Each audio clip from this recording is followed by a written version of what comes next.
Magandang hapon po sa atin lahat. Ito po ang inyong Kuya Alan Peter S. Cayetano. Mamaya po ang CIA 365, yung wrap-up natin na topic na crossroads. It's very, what's the right word, no? Na akmang-akma yung topic na crossroads because we are at a national crossroad. And many of us in government, syempre, nasa crossroad din tayo. So this afternoon, I just want to address myself muna sa lahat ng ating mga kababayan kasi may pinost si former Senator, former Secretary of Justice, former head or chairperson of the Commission on Human Rights, Leila De Lima, na mga sagot sa issue na binanggit ko ng isang araw, which is very much welcome. But there are also accusations that are very unfounded and I would dare say are lies. And there are also pangpalito sa issue. So with your permission sa aking Facebook community at kung meron tayong mga kapatid sa media na nanonood ngayon, I'd like to, sabi ni Sheila, isasali ka daw, sabi ni De Lima. Sasagutin ko po. Let's still use former Senator De Lima to give respect naman din, di ba? So, good afternoon sa inyong lahat. Grace, Henrebs, Phoebe, thank you for always being there. Nairen, Malin, Janice. So, let me start po with a life verse, my life verse po. Sabi po sa Jeremiah 29:11, "For I know the plans I have for you, says the Lord, plans to prosper you and not to harm you, plans to give you hope and a future." Diba? Kung may katabi ka ngayon, sabihin mo maganda plano ni Lord sa'yo. Ako po ay lubusan naniniwala dyan. And I like mentioning Jeremiah because he is a prophet na kinikilala ng Muslim, ng Hudyo at ng Kristiyano. And regardless no kung ano ang ating religion, sabi nga ni Alcuin, shout out sa mga taga-Negros. So ikaw man ay Ilocano, Waray-Waray, Kapampangan, Bisaya, taga-Sambuanga, di ba? Kung saan man tayo, kung ano man paniniwala natin, pare-pareho tayong naniniwalang may magandang plano ang Diyos. Ang nakakalimutan minsan sabihin o ituro ay demonyo may plano din para sa atin. Bakit yan po ang starting point ko? Because when I joined President Duterte, kung hindi ako nagkakamali, September 29, 2015, after listening to his plan of how to rid the Philippines of drugs, malinaw na sa akin na ang plano ng Panginoon maging drug-free ang Pilipinas. Pero ang plano ng demonyo, maging narco-state ang Pilipinas. Sa haba ng usapan namin ni Mayor pa siya noon, ni Mayor Duterte, then naging presidente, wala po siyang binabanggit na papatayin niya or extrajudicial. Yung language niya, language na naiintindihan ng kriminal. We all know that. From different aspects, kahit dyan sa smuggling ng bigas, katabi ko siya nung tinawagan niya yung isang smuggler at sinabi niyang ilabas mo yung bigas ko, hindi papatayin kita. No? We understand the language. Ang point ko po, at that dinner, September 29, may picture pa kami, that's when I committed to him, pero sabi nga niya, hindi siya tatakbo, at sabi ko sa kanya, kaya tatakbo ka o hindi, I will support you. Nagdrawing siya nung kung bakit nagiging corrupt ang ibang pulis at militar. And he explained his systemic approach to the drug problem na relate niya sa criminal enterprise at kung bakit ang tingin niya malapit na tayo maging narco state. You can agree or disagree with that. But because sa Taguig, may dalawa kaming barangay na naging transshipment point, and they were very powerful people involved. So much so na pag nanghuli ang pulis, siya pa nakakasuhan.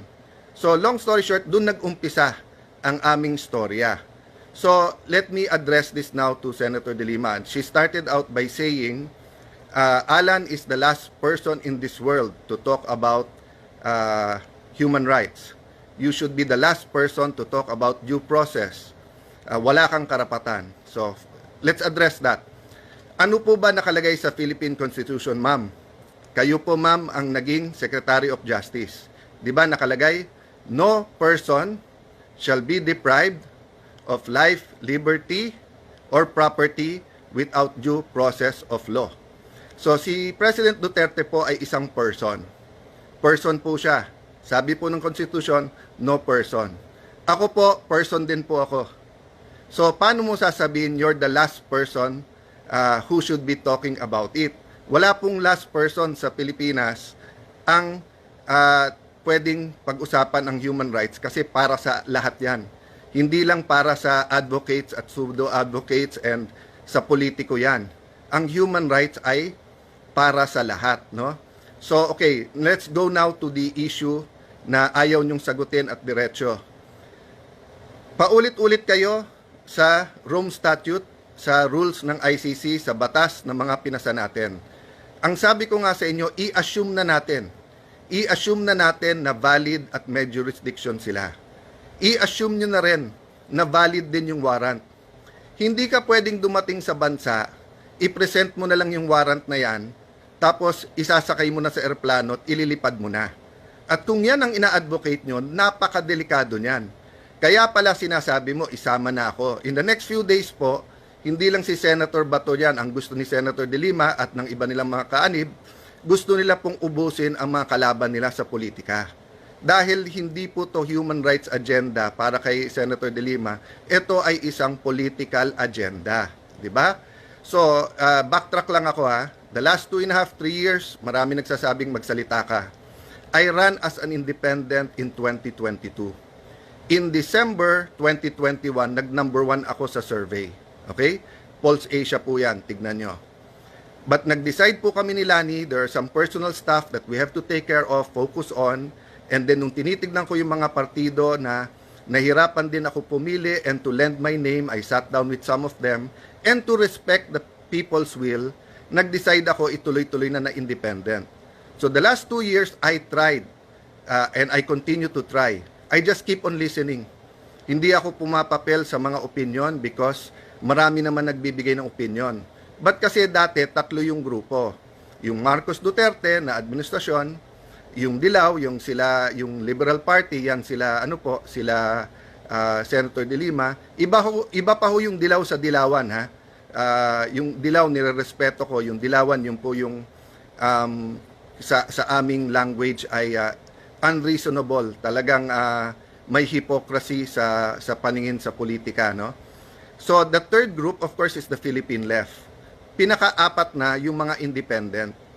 So, like others who filed as independent, I believe I can contribute. Simple lang, kung tama ang ginagawa ng administrasyon Marcos Duterte, sasang-ayon ako. Kung mali, magsasalita ako. Di ba? Okay. So, nagkahiwalay ngayon yung Duterte at saka Marcos. So, naging 5 grupo na. Yung Marcos, administrasyon, nabuo yung Duterte na oposisyon, nandiyan pa rin yung Dilawan, at kung makikita nyo po, tignan nyo po, very, very early pa, siguro first year, second year, sinasabi na po ni former political advisor during Pinoy's time, si Ronald Llamas, sinasabi niya, mag-aaway yan, sila Bongo, magiging ganyan. Kaya niya sinasabi yon, gusto niya maging totoo, kasi may grupo siya kasama sa Dilawans na gusto niyang maka-entra at makapapel ulit, di ba? So, 2-in-1 yon. In one sense, he can seem like a very good political analyst. On the other sense, kung magkatotoo, de suddenly, yan, third party na sila. Then of course, the Philippine left naman has always been consistent, di ba? With what they believe in, and then yung criticism nila sa administrasyon, and of course, yung alternative nila. Then you have the independents, di ba? Okay. So sabi ni Senator De Lima, legal lahat. Okay. Yan ba ang stand nyo kung biglang ngayon ang Pangulo or ang Chief Justice or ang Senate President or Speaker or 5 general natin ng AFP? So, let me address myself din sa AFP at saka sa PNP, sa Bureau of Fire, sa NBI, BJMP, lahat ng naka-uniform, yung Bureau of Correction. Kung bigla kayong kinasuhan ng crimes against humanity, may warrant, hindi kayo pwedeng tumakbo sa korte dito? Walang power ang korte to interpret. Bakit si Congressman Jimenez noon, 'di ba? Naalala nyo yung ginagamit niya yung slogan na hulog ng Diyos? Meron siyang extradition. Meron po tayong treaty noon sa US. Pero dumaan muna sa korte natin. Sabi nga ng isang matalik kong kaibigan bakit daw pagka-divorce at nakakuha ka ng divorce sa abroad, sa Europe, sa Amerika, kailangan mo i-present muna sa korte dito at i-validate, di ba? Okay. I-address ko mamaya yung nagsabing hipokrito or double standard sa human rights. I-address ko 'yan. I'll just stick to 3 issues today, no? Yung due process due process, kasama na doon yung availability of legal entities. Number 2, yung number 3, yung fact finding, 'di ba? Yung facts lang kasi marami siyang kasinungalingan na sinabi doon sa kanyang video. At yung isa gusto ko i-discuss ng konti sa inyo yung human rights. Okay.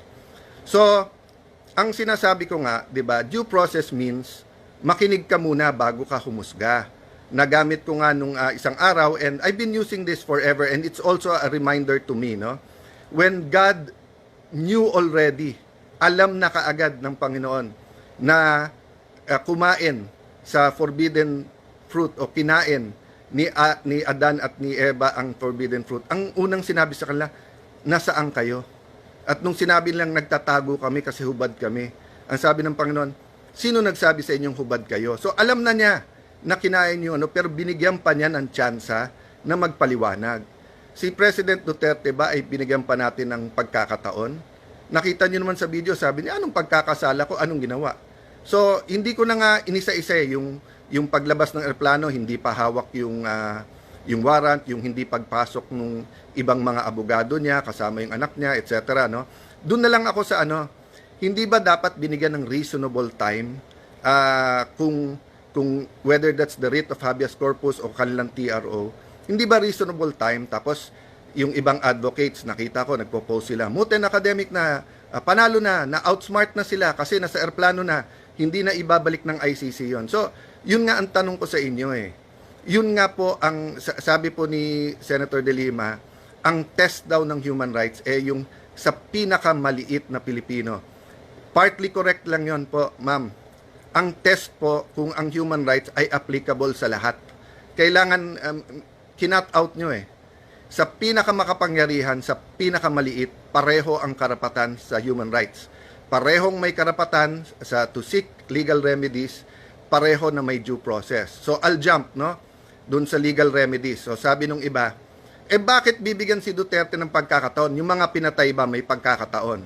So first and foremost, parati nating dinidistinguish yung extrajudicial killings. Ibig sabihin yung patayin mo na lang. 'Di ba? Walang trial, at dinidistinguish natin po yung mga tinamaan dahil nga sila nagbarilan, mga sindikato, para hindi mahuli, 'di ba? So hindi state, hindi po mga alagad ng batas ang pumatay doon. And then dinidistinguish mo rin 'yon doon sa mga police at militar na may raid, and then they protected their own life. So the point is, ang ginawa ni Senator De Lima sa hearing sa Senate, I'll go through this deeper later on. Ang ginawa niya sa hearing, hindi niya sinabi sa madlang people, sa atin lahat, na during her time as Justice Secretary, iniba nila yung definition ng extrajudicial killing. Hawak namin po yung mga papeles noon. So tapos pinapalabas niya na libo-libo na ang napatay. Na hindi niya sinasabi na ang extrajudicial killing nung siya ang Justice Secretary ay mahigit 10,000. At never ko sinabing kulang ang napatay o pumatay. I mean, you're making me out to be a monster, ma'am, na hindi naman totoo. So at this point, I want to challenge yung mga famed fact checkers. Yan Rappler, yung mga investigative journalism. I-fact check nyo na lahat ng sinabi ni Senator De Lima kasi ang daming mali sa sinabi niya. Kailan ko sinabi na kulang pa yung patay? I always said that every life is valuable. 'Di ba? Parati natin sinasabi yung sanctity of life, no? So, ang punto po dun sa mga nagsasabi kay Duterte na, ikaw ba, binigyan mo ba sila ng due process? So, inaamin nyo na hindi nyo siya bibigyan ng due process. 'Di ba? So, kung sino man na gumawa ng karumal-dumal na krimen sa buong Pilipinas, sa buong mundo, na walang due process, doon po lumalabas ang mga tunay na human rights activists na nagsasabing, sandali lang, kahit kriminal sila, meron silang human rights. They have the right to due process. They have the right to seek legal remedies.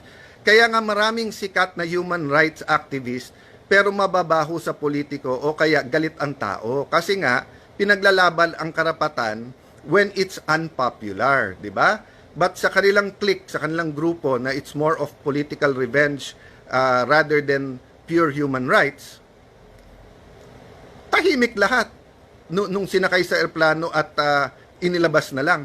Hindi hinintay ang Supreme Court, hindi hinintay. Saan ka nakakita na i-arestuhin ka, papunta pa lang mga abogado mo, gusto ko kausapin mga abogado mo, hindi pa nila malaman yung gagawin nila, aalisin mo na, di ba? So, napakadelikado yan.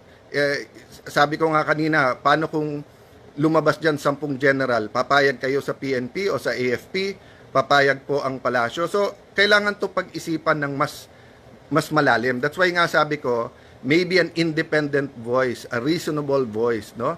I'm not blaming anyone sa nangyari here, di ba? I'm pointing to the issue na tama ba na ang isang Pilipino na hindi pa niya na-exercise yung karapatan niya sa legal remedies, wala pang due process, ay suddenly sinakay sa eroplano at inalis. Okay. Number 2, human rights. Ma'am, sabi mo, nasaan ako? Okay. Ako po, taga-Taguig. Sa Taguig po, may mga below 10 years old na rape.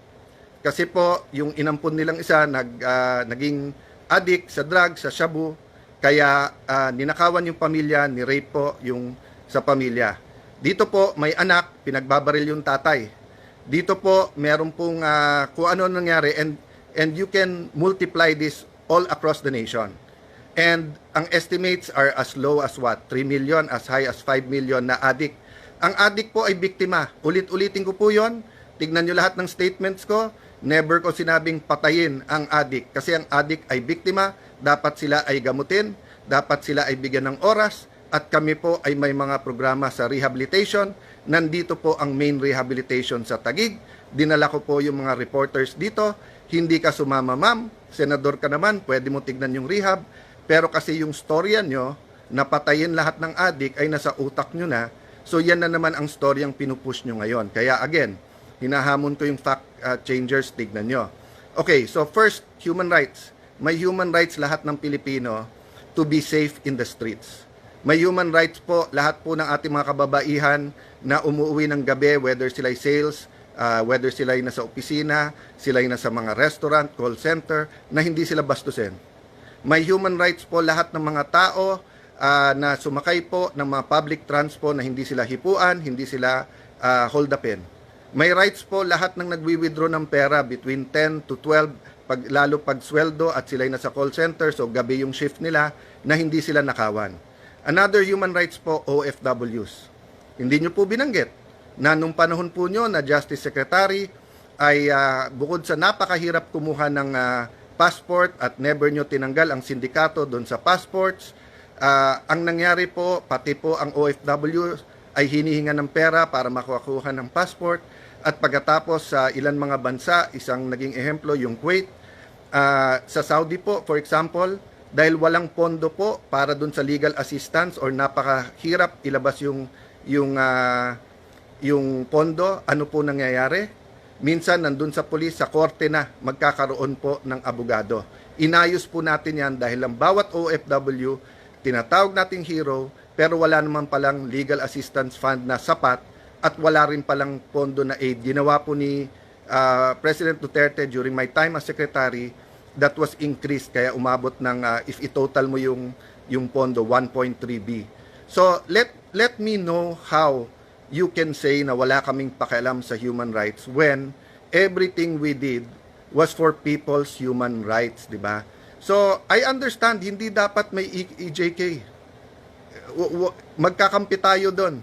But you refuse to see that because sa mind mo, Duterte lang ang demonyo. So, yun nga ang problema, di ba? So, on one hand, you have a Philippines that is nearing a narco state where the streets are not safe, when all kinds of corruption, tanimbala, kung ano-ano nangyayari, and you did not want to deal with that. So let me address that point also. Di ba kayo ang chairman ng Commission on Human Rights nung last year ba o last 2 years ni President Arroyo? At inimbestigahan nyo po si Mayor Duterte. Wala kayong naging conclusion, wala kayong final na kaso, di ba? Or kung meron, did it prosper? Oh, tapos sabi mo kasi powerful, kasi kaibigan nga niya ang dating Pangulo na nag-appoint din naman sa'yo. Pero in the next administration, nakapagpakulong nga kayo ng senador, di ba? Kung sino-sinong nilabanan nyo at sabi nyo nga na kaya nyo. Eh, ikaw ang Secretary of Justice. Bakit hindi mo kinasuhan si Mayor Duterte noon? Hinintay mo maging presidente, tapos nag-launch kayo ng investigasyon. Nung nabuko ko na medyo may problema sa mga witnesses, may inconsistencies, anong ginawa mo nung chairman ka at pinatayan ako ng mic? Di ba? Inareglo mo, imbis na magalit ka, dahil karapatan ko naman magsalita. Never naman sa Senado na nagkapatayan ng mic, dung time mo lang. Di ba? So kung guilty ako ng patayan ng mic, pero ako ang biktima, hindi po ako ang gumawa nun. So then we go to fact checking, di ba? Marami kang sinabi sa iyo na kasinungalingan, yung sinabi mo, sabi namin kulang pa ang patayan, etc. No? That's the language of the President. I never excuse that. I made known kapag closed doors and in some areas that's the language the criminals know, but I do not agree with that, especially sa women, etc. However, we do have situations where the criminals understand that, di ba?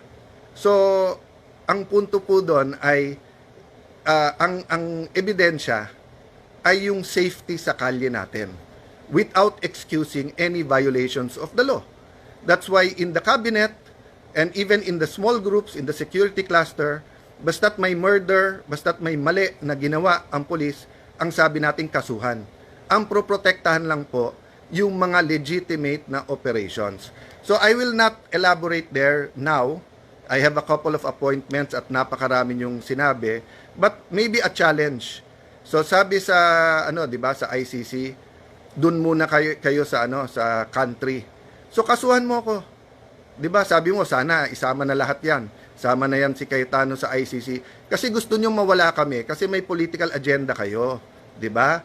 May political agenda kayo nangarap na kayo mananalo presidente nyo, mananalo si Vice President Lenny, mananalo kang senador, then ikaw susunod na Vice President, or kung ano man yung mga pangarap nyo.